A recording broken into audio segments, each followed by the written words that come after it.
In this video, we are going to be discussing a sensitive and mature subject, and there are going to be discussions of a sexual nature.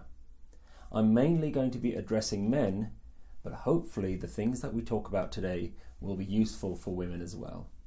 Now, you may have heard some conflicting information about sexuality, lust, pornography, and masturbation.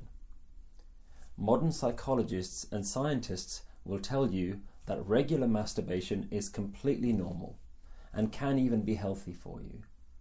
And on the other side, you get religious groups telling you that your sexual desires are sinful and will lead you to hell. So which one is it? Is it really harmful to look at somebody else in a sexual manner? If you're not hurting anyone, why do you need to stop it? Why do you need to control it? Why not just carry on as you are? So in this video, we're going to be talking about lust from a spiritual perspective. What exactly is lust and how does it impact our spiritual lives? And how can you tell whether your urges and desires are really lust or just some other emotion? We will also be looking at how to control your lust and your sexual urges. So what is lust? Let me start by saying what lust is not. Lust is not sexual activity. Lust is not sex, not watching pornography, and lust is not masturbation. What lust is the point at which your sexual desire becomes an overpowering craving. A craving that becomes an obsession that clouds your judgment. The point at which your obsession doesn't allow you to think about anything else. It's where your desire becomes addictive. Remember, an addiction is something that you can't stop yourself from doing. An addiction is something, anything that you can't say no to, even if you want to try and stop. And you can have lust for anything. You can have lust over food, over possessions, over emotions and experiences, or lust for another person. In ancient Indian spiritual traditions, the word for lust is Kaam.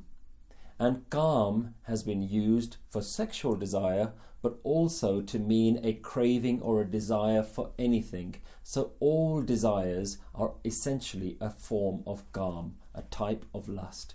And in English we say something similar, that at certain points you can start lusting over things. You can have a desire, a wish, but at some point that wish can become overpowering where you start lusting over it. So how can you tell if what you're experiencing is lust or some other emotion? The point at which you become hypnotized and you can't think about anything else, that is the definition of lust. In the Sikh spiritual tradition, the Guru says, "Is dehi andar panch chor vasai, Kaam, Krodh, Lobh, Moh, Ahankara, Amrit lute, man mukh nahi bujai, koi na sune pukara." In this body, there are 5 passions. Kaam, Krodh, Lobh, Moh, Ahankar. Lust, anger, greed, attachment, and pride. And what these do is Amrit lute. They steal your awareness. So the way that you can tell if you're experiencing lust is if you reach a point where you're so hypnotized by the thing that you're craving over that you just can't think about anything else. So let me give some examples, especially for you guys out there. Have you ever noticed when you're walking down the street, your mind starts to look at the bodies of other people?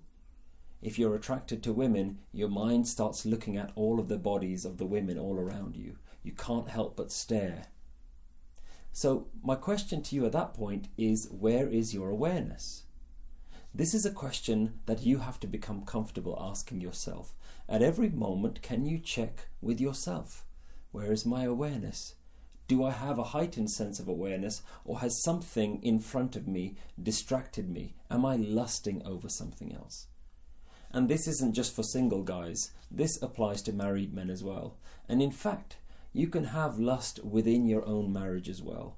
In your own married relationships, are you constantly craving sexual attention? This is something that you have to question yourself. This isn't about having a blanket rule where somebody says this is what you are allowed and what you're not allowed to do. In spirituality, the onus is very much on you and your self-reflection. So, it's okay to find someone attractive. In fact, we're hardwired to constantly look for a mate. But the point at which that initial attraction becomes something that you dwell upon, where it clouds your judgment, where you can't think about anything else, that's when attraction and initial desire has turned into lust.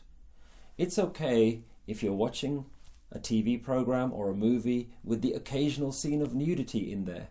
The question you have to ask yourself is, can I control my attraction? Can I control my desires or my urges? Is this distracting me? Is this clouding my judgment? So remember, lust is not about what you do.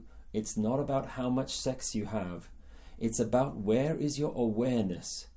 Is your awareness on the higher state of consciousness, or is it completely drawn in the everyday, mundane, temporary attachments?